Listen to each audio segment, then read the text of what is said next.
Well, let's talk now to Igor Khokhlov, a political expert from Russia's Academy of Sciences. Many thanks for being with us here on RT. Now, with Gaddafi gaining momentum on the Eastern Front, a rebel-held stronghold, how possible do you think it is that he could actually regain control of the entire country?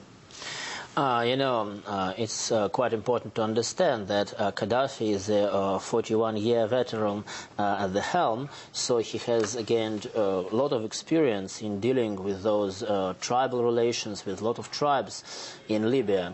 Unlike President of Egypt, Hosni Mubarak, or Ben Ali in Tunisia, he gained the power himself. There was a coup 41 years ago, back in 1969, where Gaddafi came into power.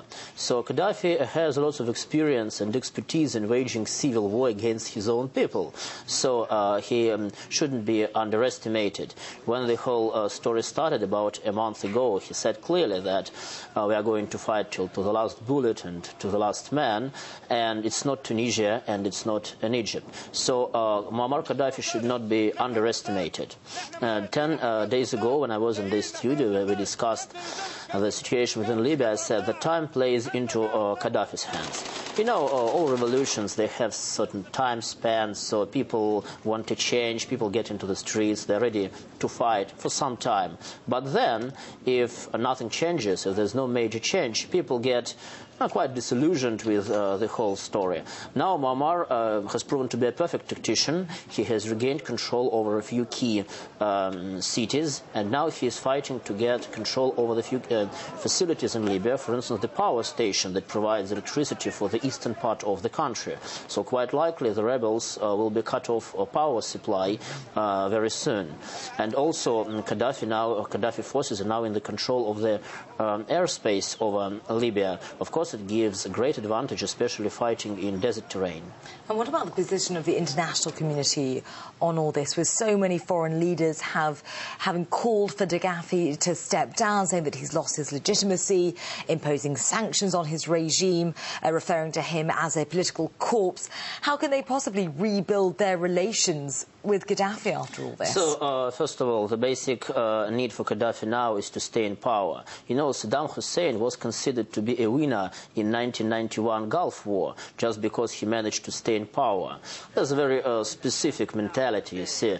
So the most important thing is to stay in power. Once you've stayed in power, you are the winner. And the opinion of the world community isn't that important. Gaddafi has been ruling his country for over 4 decades, having not imperfect relations with other countries. There was a war on Gaddafi back in 1986. So I think you see Gaddafi doesn't care much about that. His basic need now is to stay in power. Of course, the United States have put all its weight onto the Arab League to demand Gaddafi to stop killing his own people. Other ideas of imposing non-fly zone over Libya. But Gaddafi doesn't care about that. Now Gaddafi, I think, while he's quite sure in his final victory over his own people, over the rebels, the only concern for him now is military intervention from abroad. That's what really Gaddafi is concerned about, to my mind.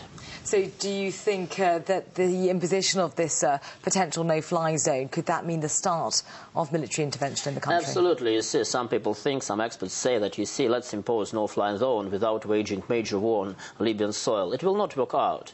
Gaddafi has quite outdated military gear, but he is still quite capable of air defense. So the only way to impose a no-fly zone, the idea is that Gaddafi will lose ability to fight rebels using his air force. So it will not be possible without actually a major war on the Libyan soil, because you have to destroy those air defenses. Okay. So it's quite unlikely to happen. Okay, Mr. Khokhlov, many thanks.